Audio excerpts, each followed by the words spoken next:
हमर नाम योगेंद्र राय यादव भेल। हम प्रतिनिधि सभा निर्वाचन के खातिर सदस्य पद के लिए उम्मीदवारी देले बारी। जनता समाजवादी पार्टी नेपाल छाता छाप के चुनाव चिन्ह पर इस समाज में अपन मत मांग रहल छी। हम रौतहट के ही राजदेवी नगर पालिका के निवासी बारी। अपने प्रदेश सभा सदस्य, प्रदेश में मंत्री रह चुकली, ये में सांसद फिर लड़े के केना कैसे निर्णय ले लेलिए? अभी ना बा जनप्रतिनिधि के रूप में ही अभी तक हम अपन सक्रियता रखले बारी। तो कहीं भी हम जनता के सेवे करे के खातिर उम्मीदवारी दिले रही और आज भी दिले बारी। तो प्रदेश सभा के पश्चात लोग हमरा जीत अलन, पार्टी हमनी के मंत्री तक भी बनल, लोग के सेवा भी कैली। और अभी अपने से जहाँ हम संवाद कर रहल बारी, ये भी भवन हमनी के बनावल बा। ये राम जानकी मठ अपने के माधव नारायण चौक के। तो हम जनता के बीच में जो अपन उपस्थिति दर्ज रहल बा पिछला 10 वर्ष से, ओकर ही परिणाम बा, ओकर स्नेह प्यार बा आम जनता के हमरा उत्साहित कैलन कि सिंह दरबार तक भी अपने के पहुँचे के पड़ी और हमनी के आवाज़ काठमांडू सरकार के भी सुनावे के पड़ी, हमनी से के मांग पूरा करवावे के कार्य पड़ी। तो जनता के आदेश के हम पालन कैले बारी। रौतहट क्षेत्र नंबर 1 में और अपने के अलावा बहुत उम्मीदवार सब बड़ा, वो उम्मीदवार में अपने के ही लोग कथिला वोट दी? सौभाग्य रूप से अपने बहुत ही महत्वपूर्ण प्रश्न उठैली है। जनता राजनीति एक दूसरा से परस्पर संबंध होखले। जनता के संबंध अगर नेता न रखित है, हमरा लाग रहा है कि नेता भी मत विहीन हो सके की परिस्थिति आवले। ये क्षेत्र तो देश के प्रधानमंत्री दिलक, लेकिन ये क्षेत्र के बदहाली ओहिना के ओहिना रह गए। मानवीय मानव सूचांक में सबसे पिछड़ल जिला हो गया। यहाँ के गरीब बस्ती झुंगी झपड़ी ओहने बाप में भौतिक पूर्वाधार के सवाल में प्रदेश सरकार अला के बाद में हमने बहुत काम कैली। संघीय सरकार से बहुत न्यून मात्रा में यहाँ काम भेल। जे प्रतिनिधि जीत गए, सबसे बड़ा बाढ़ के चपेट में 2 बड़का बड़का नदी, पूर्व में बागमती और पश्चिम में लालबकिया, बीच में झांझ नदी, ये 3 गो के जे तबाही बा यहाँ के जनता आषाढ़ मसांत में लागल जान और धन दोनों जोखिमपूर्ण स्थिति रहे। बांध के बागमती बांध के और लालबकिया बांध के सही ढंग से मरम्मत न करावे सकलक अपने के सांसद लोग जी। संग संग अपने के झांझ नदी के जे बांध हुए बने के चाहिए ओकर कभी जिक्रो न कैलक। बढ़रवा घाट के बागमती पुल, पिपरा घाट के बागमती पुल, टिकुलिया घाट के लालबकिया पुल पूरे जीर्ण हो गए, अधूरा रह गए। एकर जिम्मेवार कौन? काहे नहीं बने सकल? ये क्षेत्र तो देश के प्रधानमंत्री देल, ये क्षेत्र तो अपने के बारंबार संघीय मंत्री देल, लेकिन उपलब्धि कथी भेल? ये क्षेत्र के बदनामी भेल। जोना के ये क्षेत्र जीता के प्रधानमंत्री बनलक, वो भ्रष्टाचार के मुद्दा में अख्तियार के धरौटी पर बारन, मतलब ये जनता के स्वाभिमान के साथ पूरे बदनामी क के जनता के इज्जत बेच के जे प्रतिनिधि के लग से राख दिलक। वो के खातिर कुछ लोग जेनजी के नाम पर रवि लामेछाने जी यहाँ के व्यापारी के टिकट बेच लेलन। मतलब जेनजी के टिकट देवे के चाहिए ना। प्रश्न तो आज कर रहल बा, तो सवाल प्रश्न बा। हम युवा बारी, जनता के बीच में काम कैले बारी, नॉन करप्टेड लोग छी और डेवलपमेंटल फेस है। हमारा विकास के हमर छवि है। भ्रष्टाचार में कहीं भी हम लिप्त न छी। बाकी लोग के बातें छोड़ू, ओली के वोट काहेला देते? जे जेनजी और मधेसी के गोली चलवल, रासोपा के वोट काहेला देते? जे जेनजी के नाम पर जेनजी के साथ अन्याय कल है और व्यापारी के साथ टिकट बेच ले है। माधव नेपाल तो 82 बीघा जमीन के भ्रष्टाचारे में दंडित हो जा रहा है।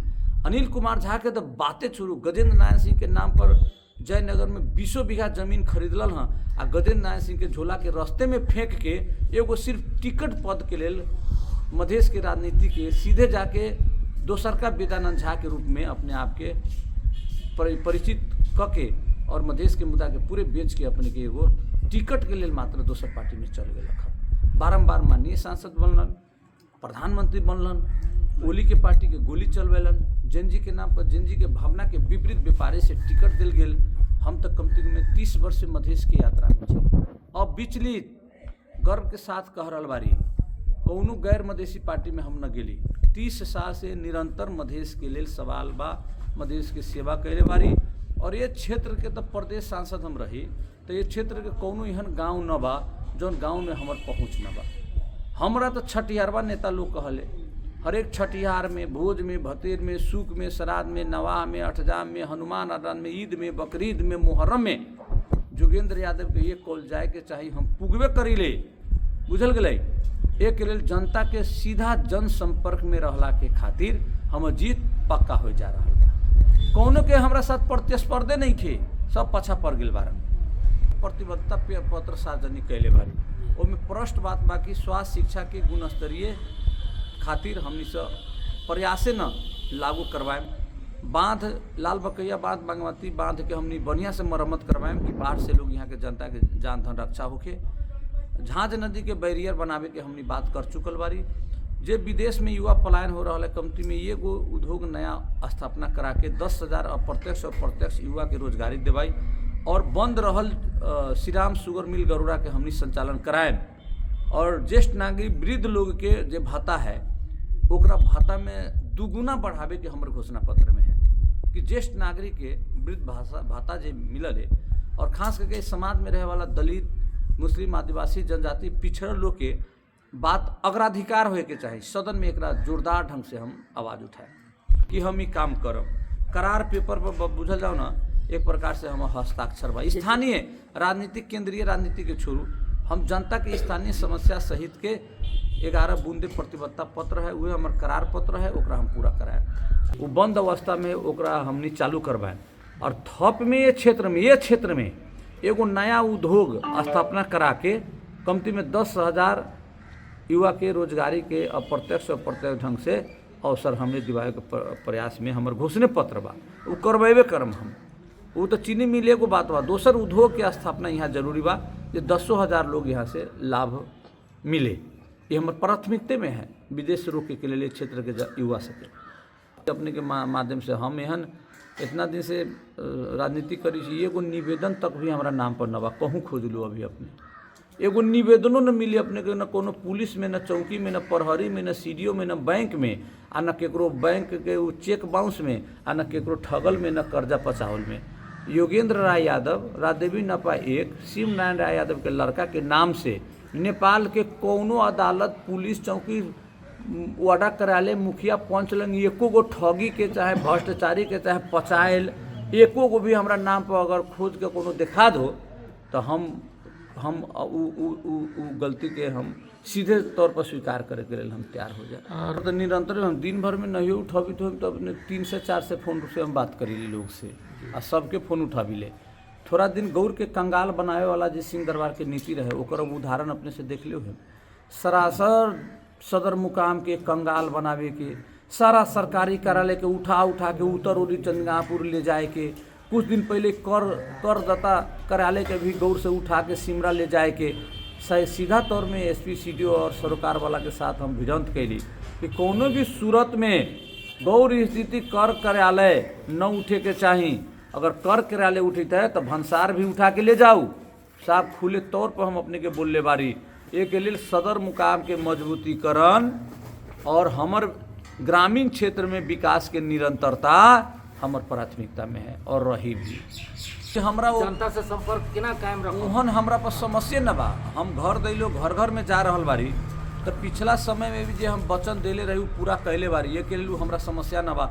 अपने जौन चीज के चिंता जाहिर करी ले ना, वो बिल्कुले हम चिंता से मुक्त बारी। जे हम कहिले वो करी ले, जे बच्चा करी ले ओकरा ले निरंतरता हम दे ले। और अपने कहलिए केना निरंतर रहतई, वो निरंतर रहतई। जाओ ये रौतहट भी बहुजात, बहुधर्म, बहु समुदाय के बस्ती है। यहाँ कोनो भी प्रकार के आपसी सद्भाव न बिगड़े के चाहिए। राजनीति के वोट के खातिर समुदाय में भिड़ंत करवा के वोट के राजनीति करे के जे पिछला घटना अपने के रौतहट में देखल गेल है, वो पर हमर घोर आपत्ति है। स्वयं देश के प्रधानमंत्री रहल लोग सब ये देश के बड़का पार्टी के में सहभागी लोग समुदाय के बीच में झगड़ा लगावे के, दंगा फसाद करावे के कहीं भी कदापि भी सही बात न बा। हमरा कौनो धर्म ही न कहल कि मानव के क्षति पुगावे के चाहिए। सब धर्म कहल मानव के रक्षा करे के चाहिए, मानव के हित होए के चाहिए। तो हम सीधा बात कहम, वोट के खातिर जात में धर्म में भिड़ंत करवा के जिम्मेदार व्यक्ति अपन फायदा लेवे के जो प्रयास कैले बा या कर रहल बा, ओकर हम घोर निंदा करी ले। एहन कदापि न होए के चाही। सामाजिक सद्भाव हमेशा कायम रहे के चाही। बात क्लियर कट घोषणा पत्र में रखे बारी बुझल गेलै कि समाज में रहल पिछड़ल समुदाय, दलित समुदाय, महिला समुदाय, ज्येष्ठ नागरिक, वृद्ध लोग, ये सबके विशेषाधिकार आवे के चाही। कानूने यह निर्माण होए के चाही कि विशेषाधिकार होए के चाही। सामान्य नागरिक से हट के ठप अधिकार सहित के नीति बने के चाहिए देश में, दलित के लेल, महिला के लेल, पिछड़ा वर्ग के लेल। अर्थात ई कहल जाओ ना, राज्य के मूल स्ट्रीम में जे वर्ग या उम्र समूह न है ओकरा केना हमनी आगे ले चलम। पार्टी के स्थापना काल से ही संघीय व्यवस्था के परिकल्पना के तहत आज प्रांतीय व्यवस्था भेल, अर्थात संघीयता इस देश में है। तो हम सब विकेंद्रीकृत व्यवस्था के पक्षधर छी, केंद्रीकृत व्यवस्था के पक्षधर न बारी हम सब। तो संघीयता के सबसे बड़ा रखवाला तो जसपा नेपाल बा, एक अध्यक्ष उपेंद्र यादव जी बारन, मोहन ठाकुर जी बारन, हाँ मोहम्मद लाल बाबू राउत जी बारन। तो संघीय लोकतांत्रिक गणतंत्र के रक्षार्थ और देश में समावेशी समानुपातिक